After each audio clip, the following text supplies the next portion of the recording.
Hello everyone, I'm meteorologist Ted McInerney. Another week of weather at your school. We're up here in Freiburg at Molly Ockett Middle School hanging out with the sixth graders. Had a lot of fun this morning. It was actually kind of warm. But we talked about snow, of course.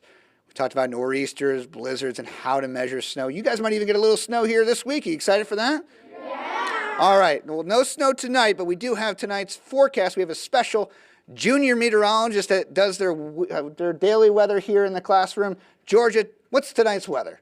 Tonight you can expect clouds, cold temperatures, and maybe a rain shower. Back to you, Roger. On the money, Georgia. Thank you very much. In fact, we've been talking about those showers that have been coming through the area. Now we're going to look at the jet stream. I talked about this yesterday, and I want to show next week. So we're kind of out beyond the 8-day forecast, looking at mid-November, and we've got two things that I'm talking about. One is a surge of above normal warmth. That could be here late next week. And the second is the El Nino impacts are beginning. So what about beyond that? For the last couple of weeks of November, it gets a little fuzzy, but you get the idea. That El Nino impact bringing moisture right up along the coastline in the southern states, drier than normal conditions in the Pacific Northwest. That is classic. We're going to talk a lot about El Nino because it will be a player in our winter weather. Kathleen, Megan. All right, that's good to know. Roger, thank you so much. Lobstermen are challenging a rule from the federal government, and they're starting in a New Hampshire court.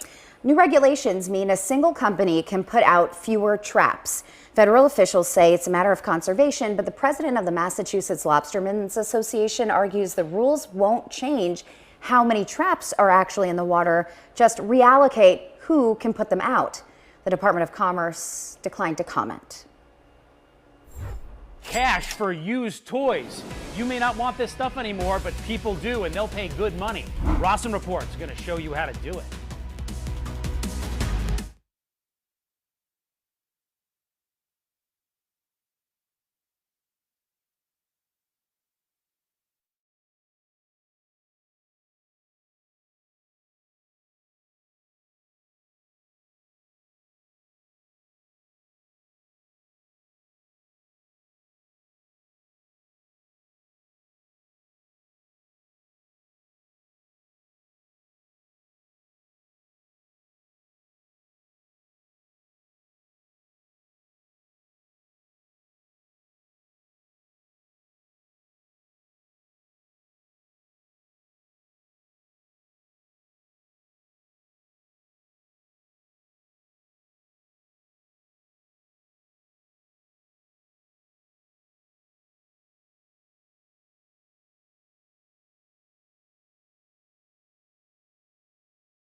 Welcome back, everyone. Things beginning to quiet down a little bit out over Casco Bay, where we had those thunderstorms rolling through places like Harpswell, back to Freeport, even Yarmouth and Cumberland, all getting in on the action. Out at the Jetport, we're down to 58 degrees right now. The wind has come around to the west-northwest. It's gusting to 30 miles per hour. That brings an end to the one-day warm-up we enjoyed. The barometer still at 29.54 inches, indicates it is still falling, but I would expect that to turn around and start rising here in the next hour or so. Here's what's left of the shower activity, clearing the coastline from Bristol to Booth Bay. You're going to see it all come to an end, slide out to sea, probably staying south of the Rockland area, at least this batch is. Now, if we go a little bit farther north, there's another line that is now clearing Waterville, just about ready to come to an end in Augusta. But this is sliding toward Hope and Belfast, even up into the Bucksport area. That is all associated with the cold front. So temperatures out ahead of the front. It was balmy out there today, 55, 60 degrees, many communities, but already back into the 40s. Carrabassett and Weld down to 48. So that cold air isn't too far away, and it's going to come in tonight on a gusty northwest wind and noticeably colder and noticeably windy during the day tomorrow. The two of these combining to really put a feel of November back in the air. But we are going to get the sunshine back. Now, the cold air then plays a critical role in our Thursday forecast. So first things first, tonight, snow showers up in the mountains. We clear things out down along the coast. Tomorrow, it's lots of sunshine expected. Tomorrow night, depending on how quickly the clouds come in, and usually they come in fairly slowly in this kind of setup, we're going to cool temperatures off. And then Thursday, with the next batch of precipitation coming in, you've got the potential here, middle part of the day, for some wet snow across the interior, maybe some sleet or ice pellets mixed in, and even then changing over to rain as temperatures ultimately warm. So windy and cold tomorrow, an icy mix, especially across the interior on Thursday. And then the rest of the 8-day forecast looks good with the sunshine returning and temperatures in the 40s. So my forecast is for the showers to come to an end this evening. It'll become windy and colder with mountain flurries. Portland down to 32. Now tomorrow it's a windy day. Sunshine is back, noticeably colder, only in the 40s, but winds gusting close to 30, maybe even 35 miles per hour. An icy mix across the interior as we watch the temperatures slowly climb on Thursday. We're back up close to 50 on Friday and then 40s for Saturday and Sunday. Megan? Roger, thank you. With just a little over 2 weeks to go until Thanksgiving, many of us are starting to plan the big meal and compute the cost. And right now, deals are dropping for Turkey Day dinner. Some chains offering a free turkey to reward frequent shoppers. At BJ's, spend $150 before this Thursday and get on one transaction, and you'll get a free butterball turkey. And other trend stores suggesting a menu and then telling you their per person meal cost. Target says their 7-item package will cost $6.25 per person. Walmart says theirs with 12 items is $8.80 per person. You can get ready for the holidays in 2 ways: declutter your house and make a little spending cash at the same time. Our chief national consumer correspondent, Jeff Rawson, shows us the 5 toys you can resell on local marketplace sites that will make you some cash right now. We're turning all those old toys laying around your house into cash so you can sell them on Facebook Marketplace, Craigslist, or eBay. First up, Hot Wheels tracks and sets. Oh yeah, Hot Wheels. It's hot right now. People want this. If you can give a full track set, all these tracks, plus all this other stuff, you can get 30 to 50% of what you paid. Now, this set that I happen to have came with one car, but I found a couple of other cars that we bought for my son. And guess what? Throw these in, it'll go even faster. And if you have larger trucks, they're a hot commodity right now. We did a quick search and check it out. Someone is selling one for $25. Another post offers 2 for $40. And don't forget to check your garage. Motorized cars and scooters can get you anywhere from 50 to 70% of the original price.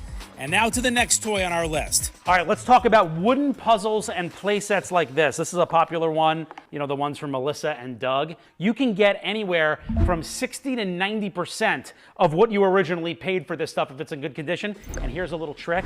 If you have a couple of them, make it a 2 for 1, it'll go faster. And finally, it's time to get those Legos out from under your feet. Oh, these are some money makers right here, Legos. Now, there are a couple ways you can go with Legos. One, you got a bunch of them laying around, bag them up, put a bunch in, you may be able to sell them for 10 or 20 bucks on Facebook Marketplace. That's one way to go. But the real money is right here if you have an entire set complete with the instruction manual. But make sure that you have every piece in here. Don't be a jerk. Don't be a jerk, because you're going to sell it to a kid who's going to want it, and then they're going to be left without, what, 3 pieces? Just make sure you have everything. You can get 50% of what you paid back. After you've already used it, you can get half your money back. How cool is that? Now, there's even a way to make even more than you paid. That's with special editions or special themes, limited editions like Harry Potter themed or Marvel.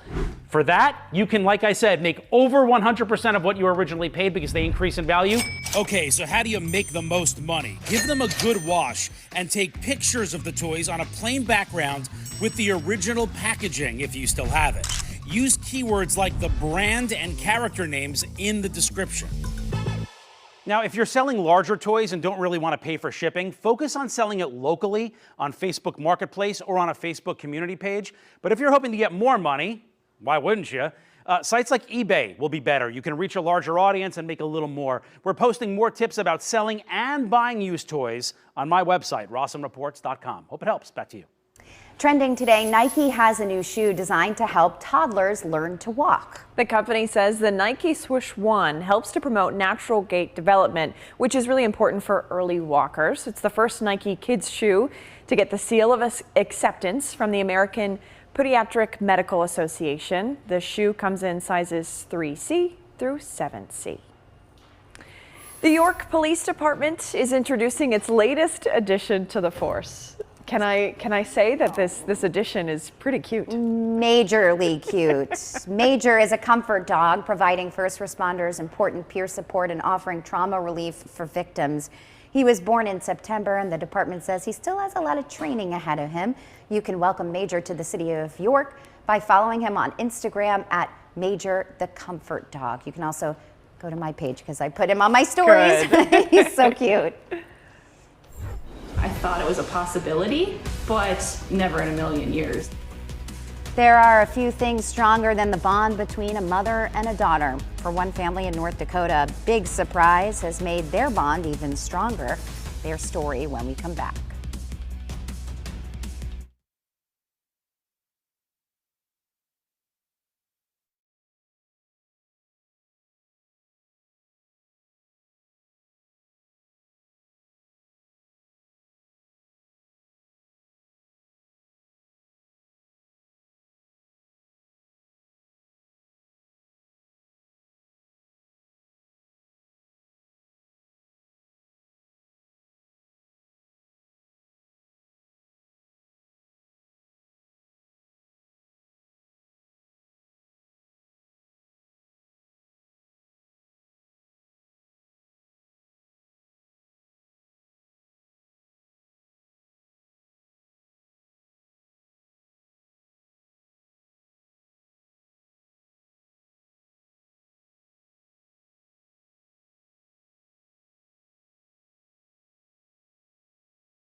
A family in North Dakota is really happy their little bundle of joy decided to come a week early. Now she, her mother, and grandmother all share the same birthday. Joey Kurzman has a story.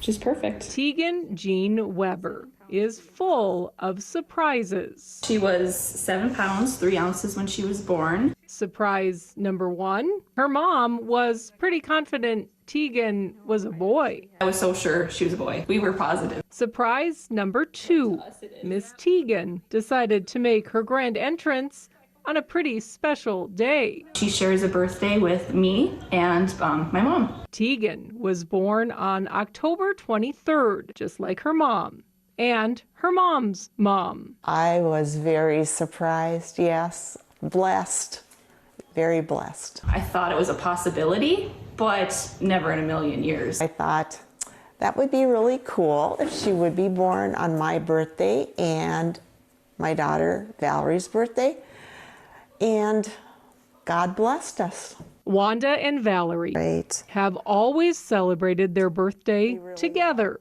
That was in 2017. With cake and family. I think she was about 7 years old. Photos of their special day date back 34 years. Honestly, they're all my favorite. Now the party has grown. 3 generations of birthday girls. Person can't ask for anything better. Now share this same special day. It's very special. But no matter how many birthdays they celebrate, Valerie says this birthday might just be her best ever. It's going to be hard to top this one. You're watching Channel 8 WMTW. Maine's total coverage starts right now. Hey, good evening, and thank you so much for joining us tonight at 5 o'clock. I'm Terry Stackhouse. And I'm Kathleen Jordan. A steady flow of voters in and out of the Portland Expo tonight in the city.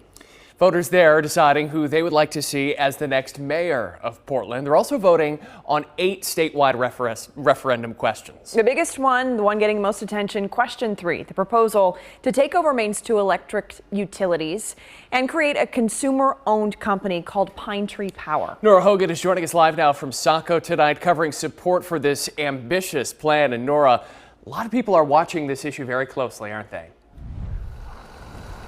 Terry, this would impact a lot of people because CMP and Versant serve 97% of our state. Both are multinational corporations. They're investor owned, which means that profits go to out-of-state and foreign shareholders.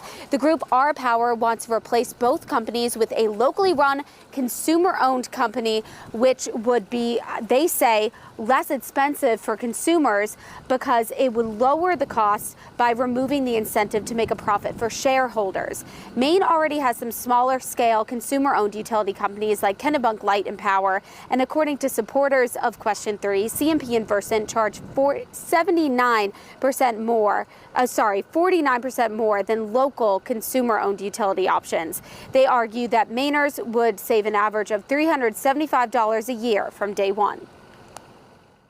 I think a lot of people have questions about how our existing utilities made $187 million in profit last year and then came back to get a rate hike. That's not a system that's working for us.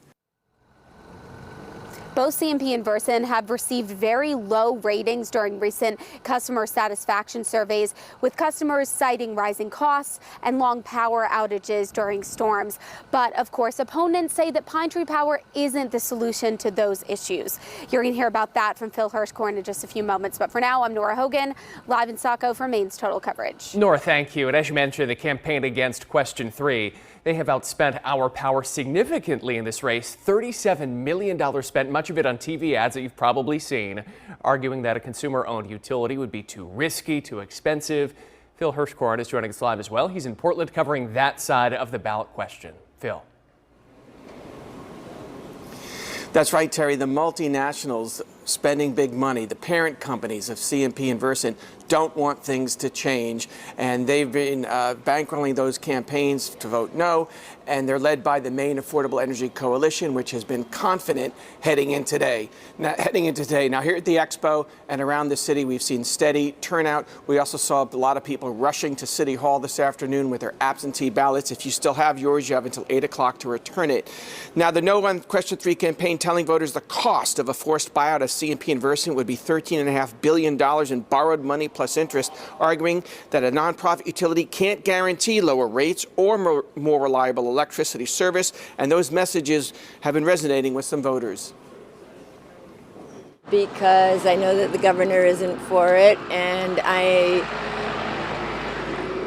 am a little bit worried about the costs of it, because I know that utilities cost a fortune, and to switch it all over to a different entity that we don't really know that much about didn't seem like a good idea. And, you know, Nora mentioned Kenny Bunk, Light and Power, consumer-owned. It's about a tenth the size of CMP. The proponents of Our Power talk about Nebraska, which also has a statewide consumer-owned utility. That also started from scratch decades ago, not through this kind of forced takeover that is proposed in this ballot question. The opponents of Question 3 also got Question 1 on the statewide ballot. That's a bit of a hedge, which says if Question 3 passes, there'll be yet another referendum where voters would have to sign off on whatever the financing plan turned out to be. Live in Portland, Phil Hirschkorn, Maine's Total Coverage. Phil, thank you. And our election night coverage continues in just a moment. James Corrigan is going to be live in Lewiston, the incumbent mayor facing a re-election challenge. Also, Jim Keithley live in Portland tonight outside of City Hall, where voters are going to elect a new mayor. Also, city council seats up for grabs in both of those municipalities. A closer look at those races in just a minute, but let's talk about your forecast this evening. Maine's chief meteorologist, Roger Griswold, here with a look at that. So, Roger, if people are heading out maybe to vote a little bit later tonight, what can they expect? Well, Kathleen, the wind is going to pick up this evening. It's going to bring in some much colder air, and we're still got a couple of showers that have been crossing through northern areas. The big storms that rolled just north of Portland during the late afternoon are now long gone. Portland Skycam, I've turned now. We're looking off to the west, and you can see a bank of clouds there on the horizon, but at the same time, clearing skies, and that'll be the trend taking us through the evening hours. Mention the showers. Here's the Midcoast from Bristol up to Friendship. You've got some shower activity from south of St. George. This all sliding off toward the east. And a little bit farther inland, now clearing the Augusta area, clearing Lewiston, Auburn. Still some showers from Liberty. So folks in Jefferson, Waldoboro, even up to Northport and Camden, you may still get another passing shower here before this cold front completely clears the coast. And that's what it is. Note the colder air, those shades of blue. So gone is the warmth that we enjoyed today, up near 60 degrees. Instead, tomorrow we're going to find ourselves in the 40s, and with the colder air coming in, there may be some snow showers up in the mountains during the midday hours tomorrow. Overnight lows tonight, either side of 30 degrees, and here's the big drop, only climbing to the low to mid 40s tomorrow, and the wind is going to be quite noticeable, gusting up over 30 miles per hour. So we're talking about passing showers coming to an end with gusty winds developing, and they'll linger right through the day tomorrow.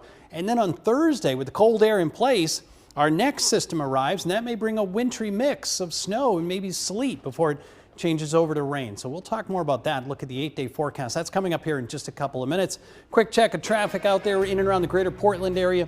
Things looking pretty good. We had been tracking an accident southbound on the Turnpike. That has now been cleared, and you can see the speed southbound getting out of the city all slowly returning to normal. And at the same time, the drive time, Portland to Biddeford, that continues to drop back close to normal. Windham and Brunswick are both on time. Kathleen, Terry? All right, Roger. Thank you so much. Maine's largest city has just under 50,000 active registered voters, and tonight those residents will choose a new mayor. 5 candidates are vying to become the next mayor of Maine's largest city. Jim Keithley is joining us live from outside Merrill Auditorium, one of the city's multiple polling locations. Jim, what's voter turnout looking like where you are? Well, the clerk here at this polling place described this as slow and steady today as far as voter turnout. The clerk said not expected to be crazy busy since, of course, it is an off-year election, although the race for mayor is driving interest, of course. Here are the 5 declared candidates running for mayor. 3 are current city councilors, Mark Dion, Andrew Zarrow, and Pius Ali. Former city councilor Justin Costa is also running, and a political newcomer, Dylan Pugh is also on the ballot here. Outgoing Portland Mayor Kate Snyder decided not to run for re-election more than a year ago.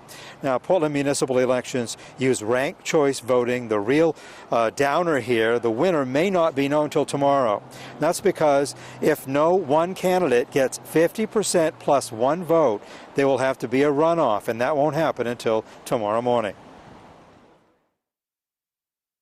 Everybody wants to know who's going to win this evening. The unofficial results will be posted so individuals can see where each candidate is ranked by the percentage of the votes they have. And then, unfortunately, we will have to wait till the morning to do the ranked choice runoff. And that would happen on the second floor here of City Hall, right next to Merrill Auditorium, of course, in the State of Maine room at 10 o'clock in the morning. That's when they would run and start tabulating the ranked choice ballots. And again, that'll be 10 o'clock in the morning. So it's a bit of a downer, but it's still an exciting night here in the city of Portland as we choose a new mayor for the next session. And by the way, the public is welcome to watch during that ranked choice runoff. If you want to come on down. Live in Portland, Jim Keithley for Maine's Total Coverage. Just an extension of the election night fun. Jim, thank you. Portland is not the only city in Maine that will decide on its mayor. Lewiston is holding elections for that office along with its city council. Of course, the vote comes less than 2 weeks since the mass shootings in the city. Our James Corrigan is live at a polling place in Lewiston tonight. And James, how have the shootings affected voter turnout out there today? It's still heavy on many people's minds, of course. You're exactly right, Kathleen, and we asked the city clerk that exact question earlier today. She says that overall the numbers are fairly steady from where they usually are, but the ways that people have voted have changed since that shooting, of course, nearly 2 weeks ago. It hasn't stopped folks today, though, from coming to places like the Longley School behind me and to polling places throughout the city to go and vote. And those voters have had plenty to decide on today as the mayoral election is taking center stage along with every city council seat. Incumbent Mayor Carl Schelin is facing 3 challengers today, while 3 city council incumbents are facing contested elections. Now, while voters have made their ways to the polls in person today, the clerk told us that following the shooting, the number of people voting absentee at City Hall spiked. Last week, we were very busy issuing in-person absentee ballots to voters. We had several hundred go through City Hall last week. So our assumption was that they didn't want to come to the polls due to a large crowd, and they wanted to just felt more secure voting at City Hall. Now, the voters we spoke to here today say that just the act of going out and voting through these trying times shows the resilience of the city of Lewiston that we've seen in full force throughout the last 2 weeks. We'll hear from some of those voters coming up later on at 6 o'clock. But for now, we're live in Lewiston. I'm James Corrigan with Maine's Total Coverage. All right, James, thank you so much. We'll see you then. Voters across the country are also headed to the ballot box today. These decisions could impact the 2024 presidential race and give us some insight on how the public feels about key issues. Our John Chrysos is in the newsroom following some of the national races today. Hi, John. Hi, Kathleen. Right now, millions of voters all across the country, they are casting their ballots. They're deciding on everything from their next governor to whether to protect abortion access. Political analysts say what happens today really could give us a preview of what we'll see next year. Now, this is an off-year election, but for example, the governor's race in Kentucky, it's a major test for Democrats. Moderate Democratic Governor Andy Beshear is fighting to keep his seat in the deep red state against a Trump-backed GOP candidate Daniel Cameron. Meanwhile, in Ohio, abortion is on the ballot. Voters will decide whether they want to amend the state constitution to enshrine the right to abortion access. And in Virginia, every state legislative seat is up for grabs. The parties are pouring a lot of money into this election, and they're really testing a lot of their messaging out that they'll probably use next year. And also closely watched here, the gubernatorial race in Mississippi, where the Republican Governor Tate Reeves is facing off against Elvis Presley's cousin, a Democrat. And Mississippi hasn't had a Democratic governor in 2 decades. Presley, though, at one point, interesting to note here, was out fundraising Reeves. We'll watch that one as well. For now, Terry, back over to you. John, thank you. Maine communities are continuing to mourn the loss of the 18 people killed in the state's deadliest mass shooting nearly 2 weeks ago. Now, up next, an update on the survivors' conditions and how the state might step in to cover funeral costs. At polling places today, there's a push to get a statewide flavored tobacco ban on the ballot next year. Is it necessary for public health or an infringement on personal freedom? Up next, mayors weigh in on their thoughts. Congresswoman Shelley Pingree sending a letter to the U.S. Secretary of State over the Israel-Hamas war. Up next, what she considers the top diplomatic priorities amid the escalating humanitarian crisis. Gusty winds will become a factor during the nighttime hours and especially during the day tomorrow. A gale warning now up from Casco Bay all the way down toward Penobscot Bay and down east. Those northwest winds gusting to 35 knots tomorrow. Seas building 4 to 6 feet. Total look at the forecast right after this break. Stay with us.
Welcome back here on this milder night. Roger's here for a look at the forecast. I think we're enjoying these milder temps. Oh, absolutely. And not for long. Tomorrow's going to be a bit of a change, isn't Yeah, we talked about it just being one day, and true form, it is going to Yeah. be much colder tomorrow. Whereas today we got close to 60. Tomorrow we're looking at lower 40s. Ah, that's a difference. And kick up the wind close to 30 miles per hour gusting. Yeah, it's going to feel even colder. Yeah. November coming back. Let's look outside right now. We're looking to the west. Portland Skycam showing a deck of clouds, but the showers and thunderstorms that came through Casco Bay, points north up through the mid-coast, now a thing of the past.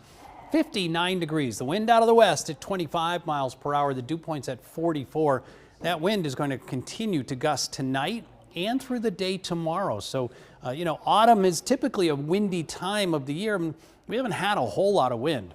We also haven't had much noise, thunderstorms until this afternoon. This is what's left of the dying storm system headed out toward Matinicus, Vinyl Haven getting in on the action. On its heels, though, another cell here, which is producing some heavy downpours now through Whitefield, but Newcastle up to Waldoboro, even up to Union and Warren, you've still got some showers to contend with. It extends northeastward, so Lincolnville, Northport, even up into Belfast. Once this activity clears, then things begin to clear out.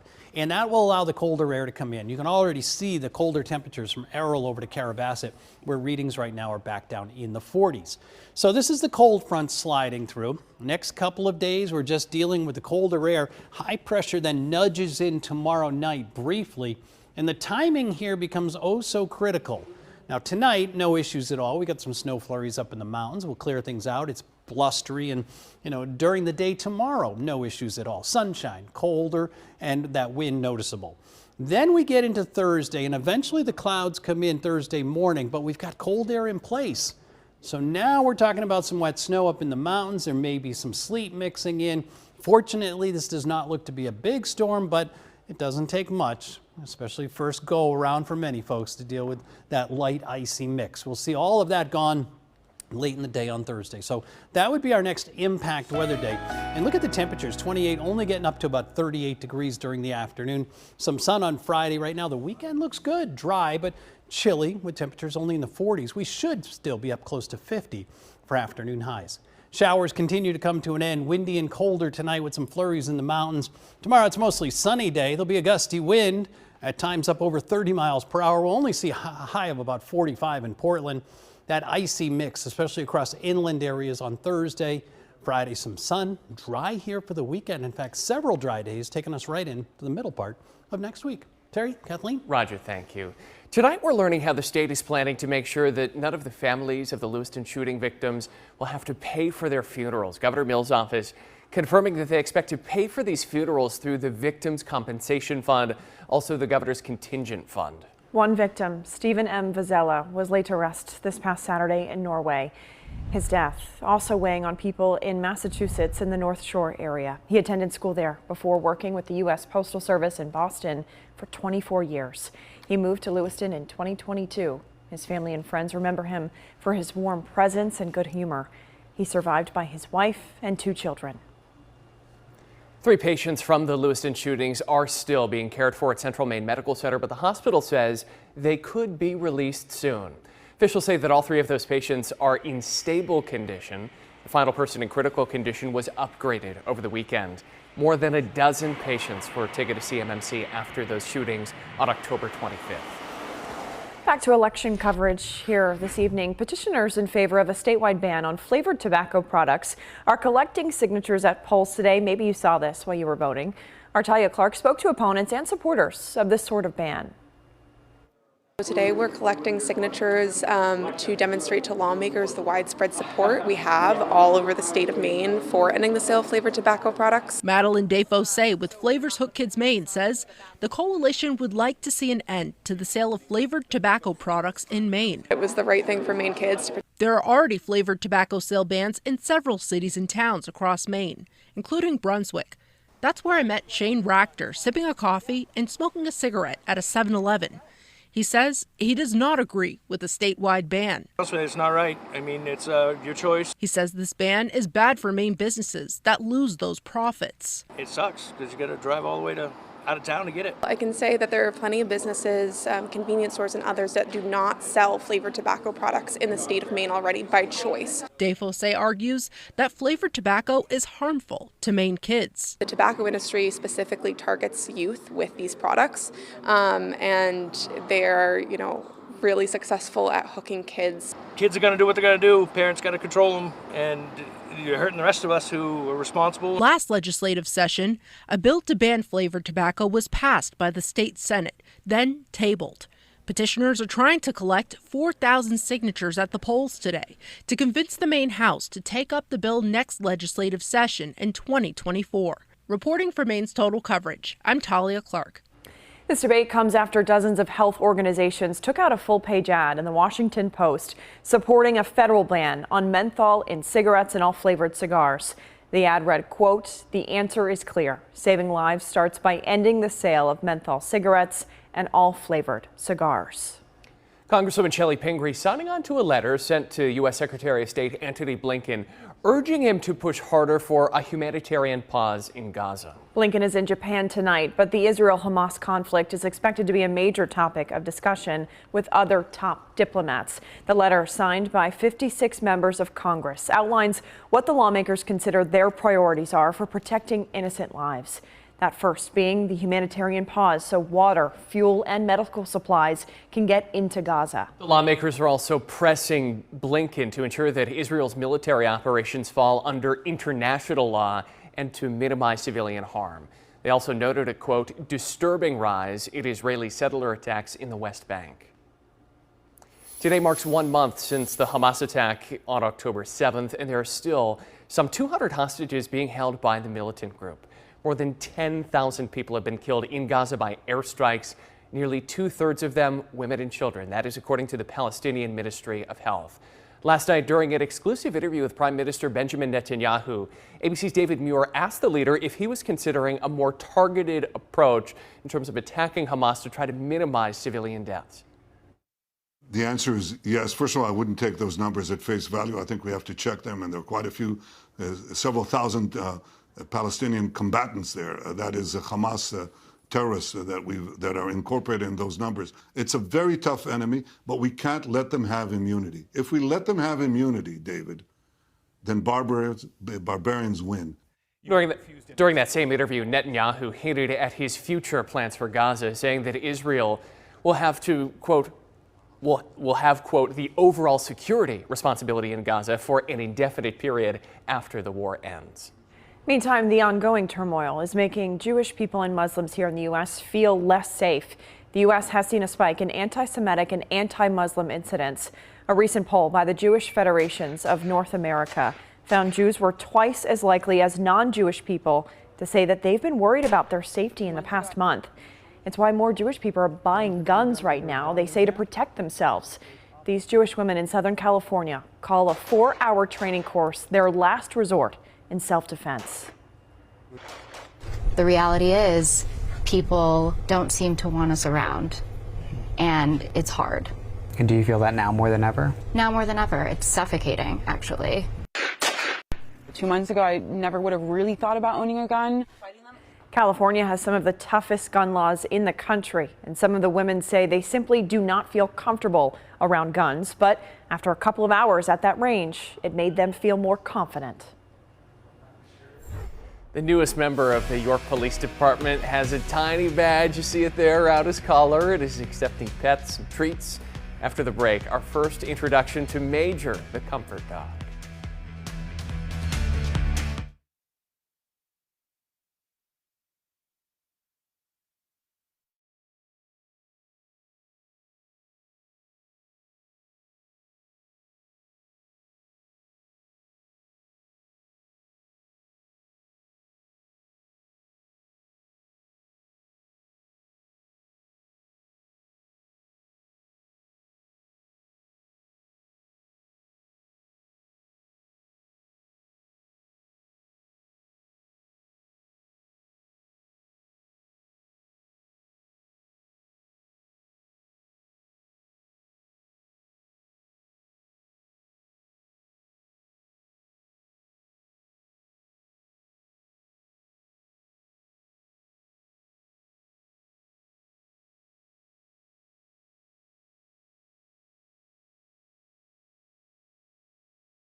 Welcome back, everyone. Talked about those gusty winds kicking up tonight and taking us through the day tomorrow. A wind advisory has been issued for the western Maine mountains, actually all the way up to Moosehead Lake, back down to the Freiburg area. Wind gust of close to 45 miles per hour. This is from 1 a.m. taking you through 5 o'clock tomorrow afternoon, so overnight and then again during the day. Let's break it down a little bit closer to the coastline here. Tonight around 9 o'clock, you're looking at wind gusts close to 30 in the Portland area.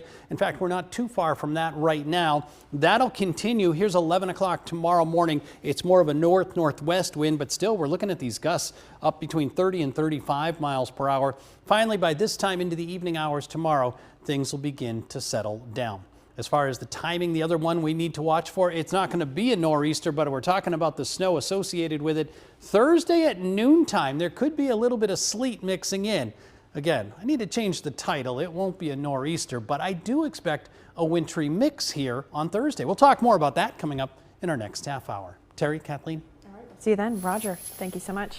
The York Police Department has a major announcement tonight. This is the newest member of their team, Major the Comfort Dog, and I can tell he's going to be pretty good at his job. He's got a full-size badge. Yes. That's nice. We like to see that. The department posting some of these pictures on social media. He's a real cutie. He's got training ahead of him, though. This dog, I don't think he's out of the academy just yet, but once he receives all the training necessary, he'll be providing trauma relief for anybody who's impacted by tragic or particularly stressful events. So some good news there. Yeah, the department has made him a public figure already. He's got an Instagram page, of course, already up to almost 400 followers already.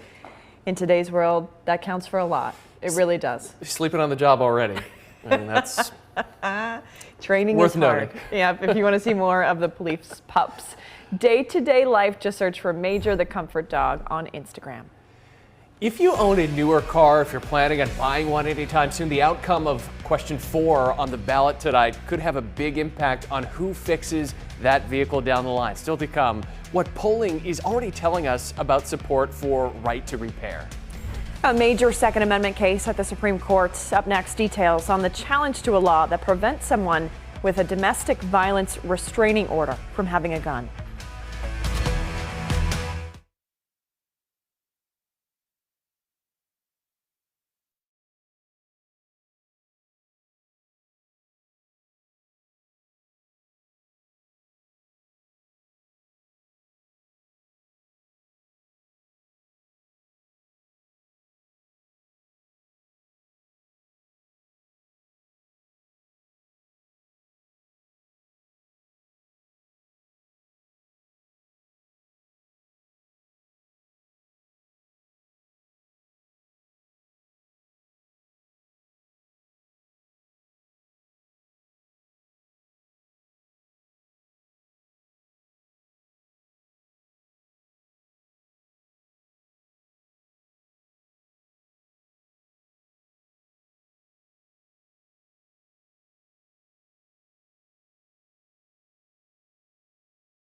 You're watching Channel 8 WMTW. Maine's total coverage starts right now. Hey, welcome back here in this election night. We hope that you have made a plan to vote today. If you haven't already cast your ballot, still got some time to do so, though. You got a few hours. I'm Terry Stackhouse. And I'm Kathleen Jordan. We're following dozens of races for you this evening, including the five-way Portland mayoral race and the city ballot question that's attempting to roll back rent control. We're also covering the statewide ballot questions. The biggest one, we've been talking about this for a while, question 3, that could turn Maine's 2 private electrical utilities into public goods.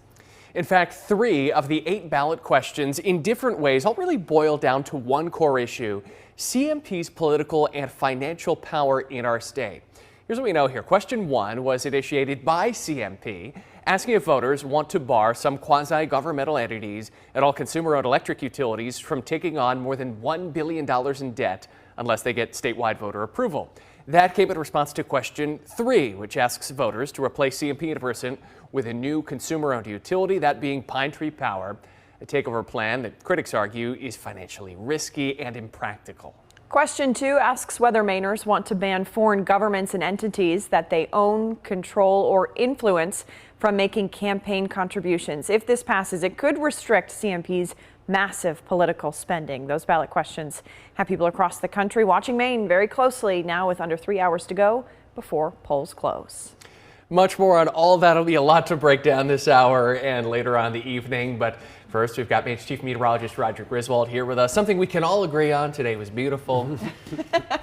Tomorrow, it's going downhill, at least temperature-wise. Yeah, I think we're going to see lots of sunshine tomorrow. But yeah, strictly temperature-wise, today 60 degrees, tomorrow about 42, 43 degrees. So yeah, some big changes. Yeah. And also some gusty wind also coming in. That wind all associated with a cold front. It's been triggering some shower activity. Here's the radar bringing you up to date. Waldoboro over to Warren, Rockland up to Camden. You've still got some showers that you need to contend with. They do extend a little bit farther north up toward Northport, Castine even. And again, all of this associated with an approaching cold front that is now pulling the cold air right down into New England.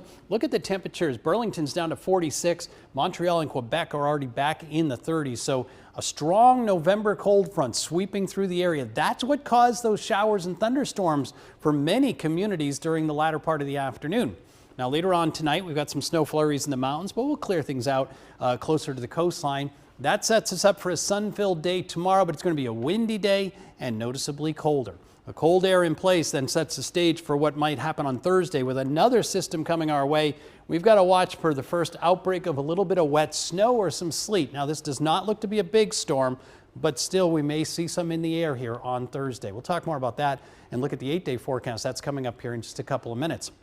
High temperatures tomorrow, yeah, you're going to notice it. Most areas between 40 and 45 degrees. So we're talking about these passing showers coming to an end with gusty winds and colder air coming in, and then that wintry mix arriving here on Thursday. Right now, let's take a quick check of traffic out there in and around the greater Portland area. Turnpike's looking good northbound, 295, no issues at all. You can see a little bit of a slowdown there on the Turnpike southbound for in and around exit 42. Speeds there still kind of slow, 25 miles per hour, but once you get down another couple of miles farther south, the time speeds return to normal. And you can see here drive time being impacted, Portland to Biddeford, 25 minutes. There had been an accident there about an hour and a half ago, so I'll have to check and see if we've got a second incident, but for the time being, it just looks like it's a heavy volume. Kathleen, Terry? All right, good to know. Roger, thank you so much. A major Second Amendment case was argued before the Supreme Court today. Justices are deciding if the government can prevent someone on a domestic violence restraining order from owning a gun. Christopher Salas joining us now from in front of the U.S. Supreme Court with more on this case and its potential impact. Laws in 48 states and territories preventing domestic abusers from owning firearms are at stake in this case, and Justice Brett Kavanaugh said a decision could potentially change the way background checks are conducted when buying a gun. And it is not okay. A motion outside the Supreme Court Tuesday, as inside arguments were being made that could reshape the nation's gun laws. United States versus Rahimi. The case before the court centers on Texas man Zaki Rahimi, who was convicted of possessing a firearm while under a domestic violence order. An appeals court agreed with his lawyers that his conviction violated his Second Amendment rights. This is just, can you be punished for keeping a firearm? And I think that the text of the Constitution says no. But the government's attorneys argue Here, the principle would be you can disarm those who are not responsible or dangerous, however the court wants to phrase it. some of the justices' questions focused on how broadly that could be applied. It seems to me that the problem with responsibility is that it's extremely broad. The principle of responsibility as being intrinsically tied to the danger you would present if you have access to firearms. But the most pointed questions and comments were for Rahimi's lawyer. Tell you the honest truth, Mr. Wright, I feel like you're running away from your argument. You don't have any doubt that your client's a dangerous person, do you? Your Honor, I would want to know what dangerous person means. At the Well, I mean, moment, someone who's shooting, at people, that's a good start. That's fair. Legal experts say they expect the court will side with the government and uphold the law. This is a much narrower law. It is targeted at people who have been specifically found to pose a threat of domestic violence. While legal experts believe the justices will uphold the law in this case, the conservative majority Supreme Court has previously ruled in favor of expanding gun rights, most recently last year's Landmark case, which affirmed Americans' rights to carry a gun in public. In Washington, I'm Christopher Sellis. Many eyes on how Mainers will vote on question 4. Independent auto repair shops and car manufacturers, two big eyes watching this. This is a so-called right to repair. Terry, you've been talking to people on both sides of the issue here. So what are they saying today? It is a contentious issue, Kathleen, and supporters feel like they've run a successful campaign here, garnering the support they claim of about 1,000 independent auto repair shops in Maine. This is asking whether the state should force car makers to standardize the onboard diagnostic systems in these newer cars and then provide remote access to all of that data. Last month, the University of New Hampshire released what's called the Pine Tree State Poll, which found that among the majority of people who were polled here, 76% plan to vote yes, 5% saying that they plan to vote no, but 20%, it's a major chunk of those polled, saying that they are still unsure. Opponents argue that this information is already available. They're also raising privacy concerns over data sharing, and they also have safety concerns, saying that a yes vote gives insurers the green light to push for cheaper as opposed to safer repairs.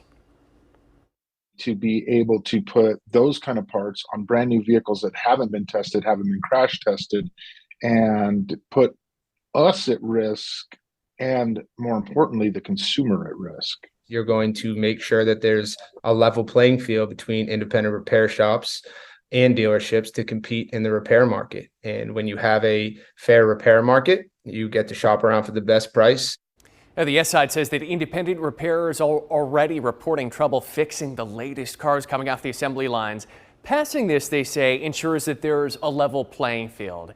They say that it's also going to save the consumer money in the long run. Now, back in 2020, Massachusetts voters, they overwhelmingly approved their own right to repair law, but so far, the rollout has been tied up in court. Kathleen, back over to you. All right, a lot to watch there, Terry. Thank you. Well, after the break, the story behind one Congresswoman's lifelong mission to get everyone access to the ballot box and why she says it's more than a campaign message. I get to walk the halls of Congress as Alabama's first Black Congresswoman because of the Voting Rights Act. Up next, why she says she'll keep going until her mission is complete.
My name is Silas from Mollyyocket Middle School, and how often do hurricanes happen in November?